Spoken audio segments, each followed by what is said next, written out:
ഞാൻ നിങ്ങളോട് പറഞ്ഞല്ലോ, PK ഫൈസൽ ഒരു ലൈറ്റ് വേണമെന്ന് എനിക്കൊരു അപേക്ഷ തന്നു. ഞാൻ പറയട്ടെ, നിങ്ങൾക്ക് കുറേ കൂടെ ക്ലാരിറ്റി വരുത്താനല്ലേ ഞാൻ പറയുന്നേ. ഇങ്ങോട്ടൊക്കെ PK ഫൈസൽ എനിക്കൊരു ലൈറ്റ് വേണമെന്ന് പറയുന്നു. എടച്ചാക്കയിലാണ് ലൈറ്റ് വേണമെന്ന് പറയുന്നു. എടച്ചാക്കയിൽ തന്നല്ലോ. ഞാൻ എടച്ചാക്കയിൽ ഇങ്ങനെ PK ഫൈസലിൻ്റെ അപേക്ഷ പ്രകാരം ഒരു ലൈറ്റ് വേണമെന്ന് പറഞ്ഞ് പടന്ന പഞ്ചായത്തിന് അയച്ചു കൊടുക്കുന്നു. പടന്ന പഞ്ചായത്ത് അത് പാസ്സാക്കി എനിക്ക് തരുന്നു. മനസ്സിലായോ? ആ പാസ്സാക്കി തരുന്ന റെസൊല്യൂഷൻ ഞാൻ കളക്ടർക്ക് അയച്ചു കൊടുക്കുന്നു. കളക്ടർ AS ഇട്ട് പ്ലാനിംഗ് ഓഫീസ് ഏൽപ്പിക്കുന്നു. പ്ലാനിംഗ് ഓഫീസ് BDOയ്ക്ക് വിടുന്നു. BDOയ്ക്ക് വിടുമ്പോൾ അവിടുന്ന് എഞ്ചിനീയർമാർ വരുന്നു. എടച്ചാക്കയിൽ ആ പർട്ടിക്കുലർ സ്പോട്ട് അവർ അടയാളപ്പെടുത്തുന്നു. അപ്പോൾ പ്ലാനിംഗ് ഓഫീസിൽ നമ്മൾ പറയും, ഞാൻ പ്ലാനിംഗ് ഓഫീസിൽ രേഖാമൂലം എഴുതി കൊടുക്കും, 5 വർഷത്തെ വാറണ്ടിയും 5 വർഷത്തെ ഗ്യാരണ്ടിയും വേണം, സ്പെക്ക് ഇതായിരിക്കണം, ഇത് വെച്ച് വേണം ടെൻഡർ ചെയ്യാൻ. മനസ്സിലായോ? ഞാൻ എഴുതി കൊടുക്കുന്ന സ്പെക്ക്, ഞാൻ കൊടുക്കുന്ന ഗ്യാരണ്ടി, ആ ഗ്യാരണ്ടി വെച്ചിട്ട് രാജ്മോഹൻ ഉണ്ണിത്താൻ്റെ MP ഫണ്ടിൽ നിന്ന് 100 ഹൈമാസ് അല്ലെങ്കിൽ മിനിമാസ് ലൈറ്റ് 8 അടി ഉയരം അല്ലെങ്കിൽ 12 അടി ഉയരം ഇന്ന സ്പെക്കിൽ 5 വർഷത്തെ വാറണ്ടിയിൽ സ്ഥാപിക്കാൻ അപേക്ഷകൾ ക്ഷണിക്കുന്നു എന്ന് പറഞ്ഞാണ് പത്രപരസ്യം. ആ പത്രപരസ്യത്തിൻ്റെ അടിസ്ഥാനത്തിലാണ് അക്രഡിറ്റഡ് ഏജൻസികൾ ടെൻഡർ കൊടുക്കുന്നത്. അതിൽ ലോവസ്റ്റ് കൊട്ടേഷൻ ഏതാണെന്ന് തിരഞ്ഞെടുക്കുന്നത് BDO ആണ്, ഞാനല്ല. തീർച്ചയായിട്ടും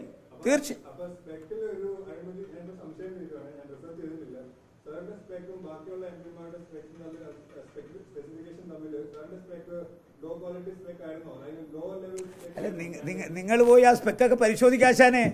നിങ്ങൾക്കല്ലേ സംശയം? നിങ്ങൾ പോയി പരിശോധിക്കേ. ഒരു ചാൻസും ഇല്ല. You are തറലി mistaken. അല്ല, നിങ്ങൾക്ക് ഞാൻ പറയട്ടെ, ഞാൻ ഒരു ക്ലാരിറ്റിക്ക് വേണ്ടി പറഞ്ഞല്ലോ. 12 അടി ഉയരമുള്ള ലൈറ്റ് ഞാൻ സ്ഥാപിക്കാൻ പറയുമ്പോൾ 8 അടി ഉയരം മതിയോ? എൻ്റെ അടുത്ത് ഇയാൾ വിളിച്ച് പറയുന്നു, അവിടെ വിശാലമായൊരു മൈതാനമാണ്, അവിടെ മൊത്തം വെട്ടം കിട്ടണമെങ്കിൽ ഹൈമാസ് വേണം. അപ്പോൾ ഹൈമാസ് 12 അടിയാണ്, മറ്റേ 8 അടിയാണ്. അപ്പോൾ 12 അടിക്ക് 8 അടി എഴുതി കൊടുത്താൽ മതിയോ? അപ്പോൾ ഞാൻ പറയും സ്പെക്ക് ഉയരം ഇത്രയാണ്, അതിൻ്റെ ബാക്കി നമ്മൾ എഴുതി കൊടുക്കും. അതെനിക്കറിയത്തില്ലല്ലോ. MLA മാർ, എനിക്ക് ആ പണിയല്ലല്ലോ. MLA മാർ എന്ത് ചെയ്ത് നോക്കുന്ന പണി എനിക്കില്ലല്ലോ. അല്ല, അത് നിങ്ങൾ MLA-മാർക്ക് പോയി ചോദിക്കുക. എൻ്റെ അടുത്തല്ലേ ചോദിക്കുന്നത്? MLA-മാർ സ്പെക്ക് തീരുമാനിക്കുന്നത് എന്താണെന്ന് ഞാനാണോ തീരുമാനിക്കുന്നത്? അവരോട് പോയി ചോദിക്കുക.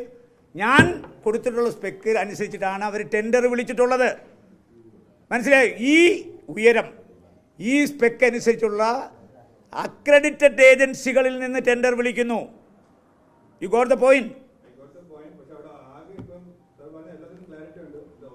അല്ല, ഓൺലി ഓപ്ഷൻ നിങ്ങളിപ്പോൾ നമ്മുടെ തളത്തിൽ ദിനേശനെ പോലെ ആവുകയാണ്. കാര്യം എല്ലാത്തിനും സബ്സിഡിയായപ്പോൾ ഞാൻ എന്ത് ചെയ്യാൻ പറ്റും? അല്ല, നമുക്കിപ്പോൾ ഒരാൾ തളത്തിൽ ദിനേശനായപ്പോൾ എനിക്കെന്ത് ചെയ്യാൻ പറ്റും? ഞാൻ ഇവിടെ ഇരിക്കുന്ന ആർക്കും ഒരു സംശയമില്ലാത്ത രീതി ഞാൻ പറഞ്ഞല്ലോ. ഇനിയും സംശയത്തിൻ്റെ ആളില്ല. ഞാനാണ് സ്പെക്ക് എഴുതി കൊടുക്കുന്നത്. ഞാൻ കൊടുക്കുന്ന സ്പെക്കിൻ്റെ അടിസ്ഥാനത്തിലാണ് ടെൻഡറുകൾ വിളിക്കുന്നത്. ആ ടെൻഡറിലെ ലോവസ്റ്റ് കൊട്ടേഷനാണ് കൊടുക്കുന്നത്.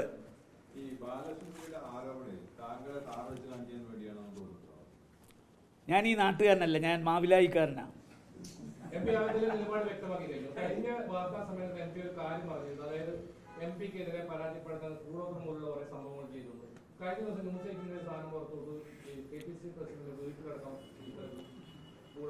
ഞാൻ അതിൻ്റെ മുഴുവൻ കാര്യങ്ങളും പറയട്ടെ.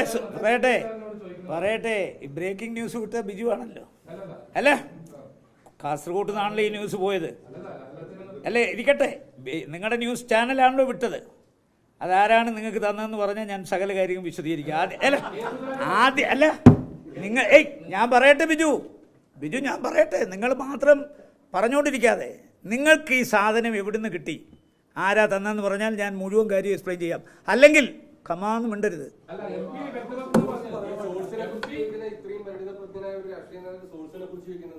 ഏത്? അല്ല, ഈ സോഴ്സ് എവിടാതെ? അല്ല, പറയട്ടെ. ഞാൻ നിങ്ങളോടൊരു കാര്യം പറയാം. അല്ല, നമ്മൾ ഏത് ചാനലാണ്? പറഞ്ഞോ, ചോദിച്ചോട്ടെ. അത് നമ്മൾ രാജ്യദ്രോഹി എന്ന് വിളിച്ചൊന്നും പറഞ്ഞേക്കരുത്. കാര്യത്തിന് ഉത്തരം പറയും കേട്ടോ. അല്ല, വിളിച്ചത് ഞാൻ പറഞ്ഞതൊന്നും ഞാൻ പിൻവലിച്ചിട്ടില്ലല്ലോ. പറയട്ടെ, ഞാൻ പറഞ്ഞതൊന്നും ഒരിക്കലും പിൻവലിക്കാറില്ല, മാറ്റി പറയാറുമില്ല എൻ്റെ ജീവിതത്തിൽ ഇന്ന് വരെ.